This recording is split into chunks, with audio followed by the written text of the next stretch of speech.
This is the address we've just come to today, and the heat is marked by black, so you can see that the loft of this house is extremely hot, and there is other intelligence to support us getting a warrant for this one. Right. Hence, we got the warrant and executed it. However, in reality, what's happened is the house is very hot. They keep heating on all the time, and they've got no loft hatch. Right. So all that's happened is the heat has just gone up into the loft. So with this one, though, there was intelligence as well? Yeah, there was other intelligence, right, okay. as well as the helicopter. Yeah, okay. But on this occasion, he was wrong. He was wrong. We get back in the van and head on to the next raid. We go to all sorts, industrial units, barns, houses, sheds, lofts. So how big is someone's house? Like, they use the whole house or just like the basement? I've been into a house where literally every room has been filled with cannabis. Wow. Literally, the guy was sleeping in the hallway. You never know what you're going to face on the other side of a door as well, that's the thing. It could be anybody wielding a knife or machete, anything.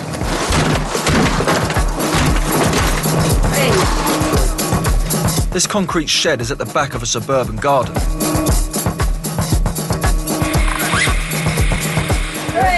There we go, we found some plants. Feels like a sauna in here. Even our camera's steamed up. So it's only got 5 plant pots, and they're about 5 or 6 deep, so you can put 25, 30 plants maybe here? Yeah, potentially. So roughly what would you say the street value of say, these plants would be? I wouldn't like to hazard a guess, but an awful lot. So wholesale, like the 500 to 1,000, you've got like 15 to 30,000. And then street value would probably be about double that. Double that, so about possibly 50 grand, let's say, £50,000 roughly. Yeah. 50 grand worth of cannabis is now the official property of Avon and Somerset Police. It's an exciting part of your job, though. It's exciting, but you end up just smelling of cannabis for weeks after. Yeah. Literally, you have about 2 or 3 showers and you still stink of it. You've got to chuck your clothes away, so you end up wearing really old clothes, because it's proper messy. Sergeant Bain calls me over into the house. He's discovered another grow going on inside. There's a further 25 plants in the utility room. He's probably growing it to sell it as opposed to growing it for his personal use, because that's the next stage. So he's churning them out. He's got a continual cycle of. Behind us as well, we've got these little cuttings there, little baby ones ready to go there. They'll probably replace the ones out in the back shed in 2 or 3 weeks' time. These much younger plants suggest this might be a commercial operation. He's got a ready-go supply of 25 plants, so he keeps going every 3 months. He's got 25 plants. You can't exactly say it's from personal use. No. So it's amazing that this just goes on in someone's house. You know, from the outside, it's just a normal house, and this whole operation inside. It's all over the place. Until you put the cannabis seed in there, it's not illegal to have any of this. So you can own the seed, you can own all this gear, but that's perfectly. But as soon as you put the seed in the thing, the minute you plant it and start watering it, you're producing it. It's a bit of a grey area. Yeah, exactly. That's the problem. There's been some confusion when it comes to where the law stands on weed these days. Cannabis is a Class B drug, which puts it on the same level as ecstasy and speed. Caught with it and you're under 18, you can expect a reprimand if it's a small amount, and your parents might get a call. If it's your second time, you could get arrested. If you're over 18 and have no prior offences, you'll probably get a formal warning. Not to be sniffed at, because that goes on your record. Second time, you'll get a penalty notice for disorder, which also goes on your record, and an on-the-spot £80 fine. Carry on and you can go to prison for up to 5 years. And if you get caught with what the police deem a large amount, that makes you a dealer, and you can be charged with intent to supply with up to 14 years in prison. Tonight, the police are carrying out Operation Utah, targeting motorists. Vehicles linked to all kinds of criminal activity have been marked on a database. The main thing tonight is beware the drugs markers. What we want to do, we want to stay with that vehicle throughout. We want to watch the occupants like a hawk and make sure they don't get a chance to ditch anything before we get a chance to find it. Officers tell me offences like carrying cannabis and driving under the influence of drugs are common on operations like these. On a day-to-day basis, if you're on your bike, how often, say in one night, how many times would you go past a car you suspect of cannabis? Maybe 2, maybe 3 times in a shift. It's a great advantage to be on the bike because you can smell it. The police set up a checkpoint near the city centre. An unmarked van is parked up the road. It's rigged with sophisticated cameras that record and check every number plate against the National Police database. 3,000 vehicles have gone past since we've been here. There's been drink drivers, there's been drug dealers. You just never know what's going to come past. This driver has been pulled over, and the police have found a very small amount of cannabis resin on him. There's 2 little pieces here, one there and one there. Are you happy that's what you can go to now? Yeah. So can you sign that there and put your name there for me? He gets an official caution and the cannabis confiscated. I've got a little bit of cannabis, that's it. It was only like a little bit, wasn't it? Yeah, and a little tip they take where could even be a split. Did they give you a fine or anything? No, it's just a warning. Just a warning? Yeah, that's it. Lucky me. A team from the Tactical Crime Unit is out on the roads. Their car's also equipped with automatic number plate recognition cameras. They pull over one car because a passenger has been seen smoking a joint. It looks like the front seat passenger is the one who's been found with a spliff or a cannabis joint on him. So the officer is dealing with him for that. OK, just unzip your jacket while I do a quick pat-down search of you, OK? But that's not their main concern. The officers suspect the driver might be stoned. I'm just going to look at your eyes a minute, all right? Because obviously, do you know about the effects of driving whilst under the influence of cannabis as well? No? How often do you use cannabis? All the time.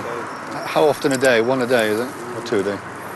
Maybe one when we get back from work, coffee when we go to OK. I'm just looking at your eyes a minute, all right? Just see how they react to the light.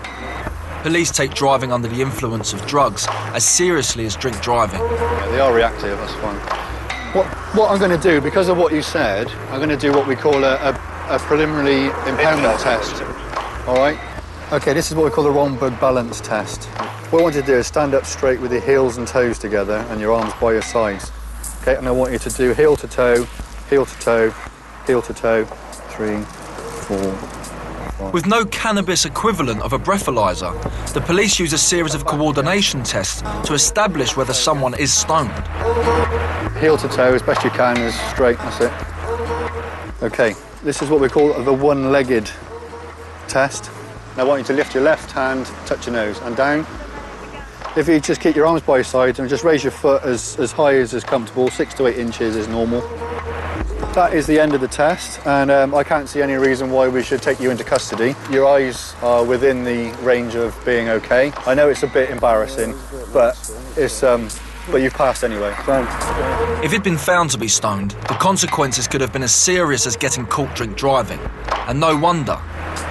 Some experts claim that smoking a joint can cause the same level of impairment on driving as drinking 4 pints of beer.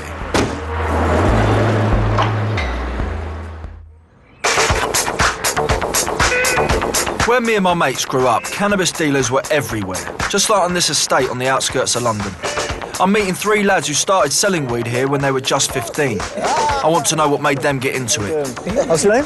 So when I first started off, I was probably making like £20 a day. Yeah. And it's like, once you build the customers and people start calling you, before I knew it, I was like, I was on £100 here, £200 there. The guy that I was selling it for, he come to me driving, new cars, and I know he was making loads of money off of it, Yeah.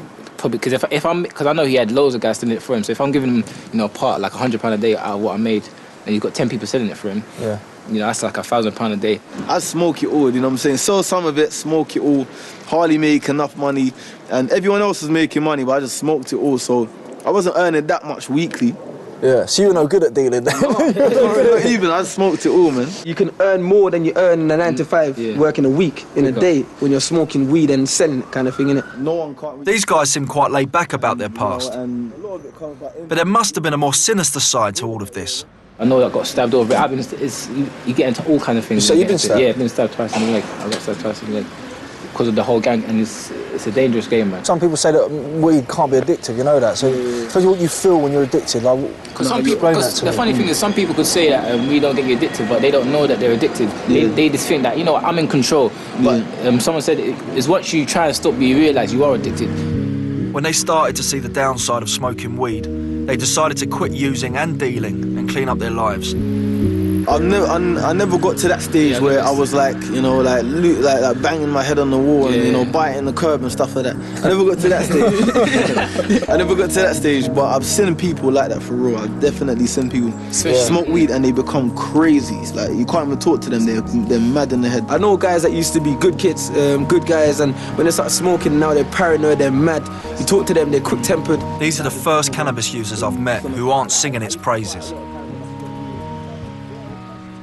There's clearly a much darker side to using cannabis I've yet to see. I've come to Dartford in Kent to meet a lad called Kian. He started smoking cannabis when he was just 11, and now at 14 says he has a problem with it. Kian? Hello mate, I'm James, how you doing? His mum and dad have told me he's quite shy and withdrawn. He spends most of his time on his own in his room. How's it going mate, you alright? Yeah, I'm fine, yeah. Well, how much you smoking?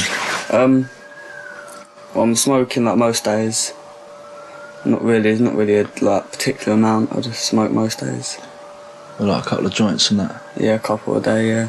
Well, how old were you when you started smoking? First tried it. I think I was 11 when I first tried it in one of my mates' shed, and then now I've sort of got a bit attached to it since like last year, and since then I've been like quite on it, so it's not really good.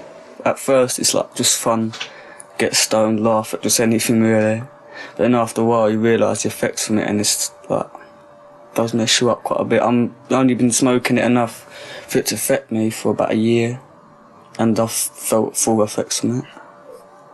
Do you mind telling me what those effects are though? Just paranoia really, and you just I'm not sure.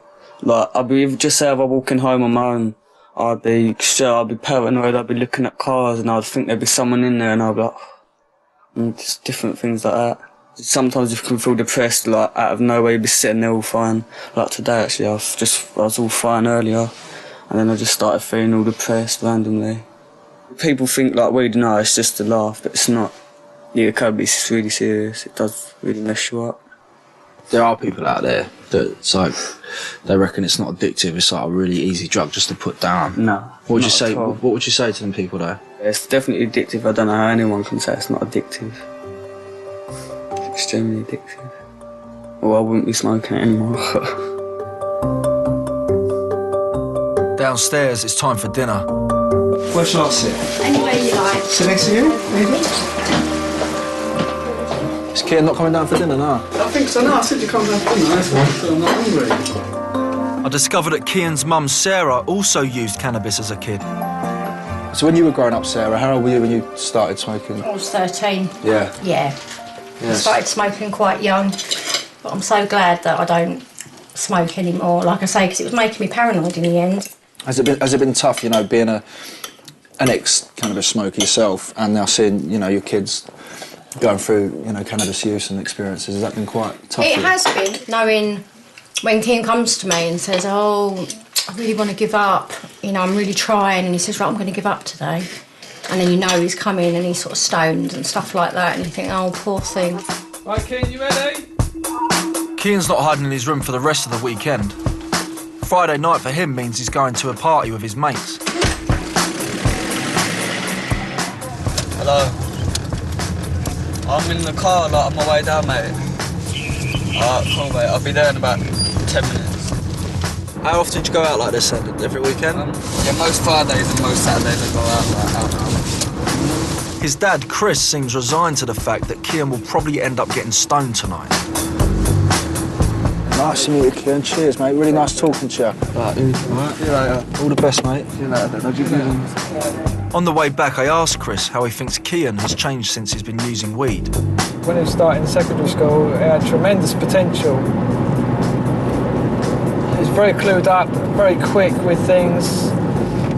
He's lost that quickness now, you know, because of the cannabis.